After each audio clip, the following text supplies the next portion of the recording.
ತಮ್ಮ ಗಮನಕ್ಕೆ ಏನಂತಂದರೆ ಇದೇ ಡಿಸೆಂಬರ್ 26ಕ್ಕೆ ಬೀದರ್ನಲ್ಲಿ ನಡೆದ ಸಚಿನ್ ಪಾಂಚಾಳ್ ಆತ್ಮಹತ್ಯೆ ಈಗ ರಾಜ್ಯವ್ಯಾಪಿ ಸುದ್ದಿಯಾಗಿರೋದು ಟೆಂಡರ್ ವಿಚಾರವಾಗಿ ಹಣ ಕಳೆದುಕೊಂಡ ಕಾರಣಕ್ಕೋ ಅಥವಾ ಇತರೆ ವ್ಯವಹಾರ ವಿಷಯವಾಗಿ ಗೊತ್ತಿಲ್ಲ.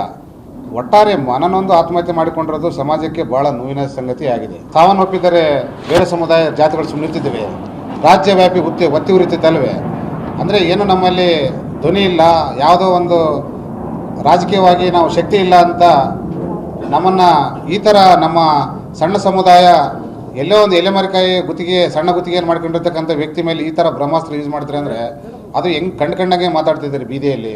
ಇದನ್ನು ನಾವು ವಿಶ್ವಕರ್ಮ ಸಮಾಜ ಅದನ್ನು ಸಹಿಸಲಿಕ್ಕೆ ಸಾಧ್ಯ ಇಲ್ಲ ಅಂತ ನಾನು ಖಂಡಿಸ್ತಾ ಇದ್ದೀನಿ. ಇದನ್ನು ನ್ಯಾಯ ಪಥಕ್ಕೆ ನಾವು ಅತ್ಯುನ್ನತಕ್ಕೆ ನಾವು ನ್ಯಾಯ ಪಡೆಯುವಲ್ಲಿ ಅದನ್ನು ನ್ಯಾಯ ಪಡೆಯ ತನಕ ನಾವು ನಮ್ಮ ಹೋರಾಟ ನಿಲ್ಲದು ಅಂತ ನಮ್ಮ ವಿಶ್ವಕರ್ಮ ಮಹಾಒಕ್ಕೂಟದಿಂದ ನಾನು ಭರವಸೆ ನೀಡ್ತಾ ಇದ್ದೇನೆ.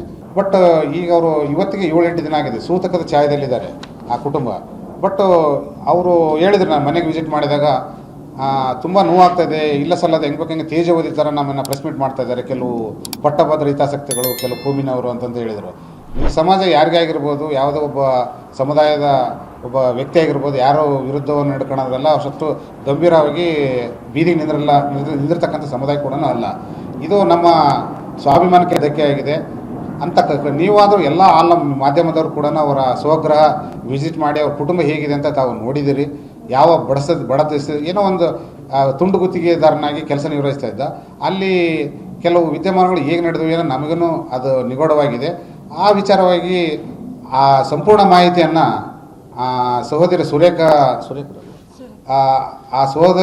ಅವರ ಸಹೋದರ ಮನಬಿಚ್ಚಿ ಈ 7-8 ದಿನ ಆದ ಘಟನೆಗಳನ್ನು ಮುಕ್ತವಾಗಿ ಅವ್ರನ್ನ ನಾವು ಪತ್ರಿಕಾ ಭವನಕ್ಕೆ ಕರೆತಂದು ಆ ಒಂದು ಏನು ನೋವಿನ ಸಂಗತಿ ಇದೆ, ಅವರು ಪರಿಸ್ಥಿತಿಯಲ್ಲಿ ಇರಲಿಲ್ಲ. ಆ್ಯಕ್ಚುಲಿ ಒಂದು ರೀಸನ್ ಹೇಳ್ಬಿಡ್ತೀನಿ. ನಮ್ಮ ಪಾಂಚಾಳ್ ವಿಶ್ವಕರ್ಮ ಏನಂತಂದರೆ ಮನೆ ಸ್ತ್ರೀಯರಿರ್ಬೋದು, ಮನೆಯರಿರ್ಬೋದು, ಅದು ಮೈಲಿಗೆ ಅಂತ ಇರುತ್ತೆ, ಅದು ಹೊರ ಪರಿಸ್ಥಿತಿಯಲ್ಲಿ ಇರೋಲ್ಲ.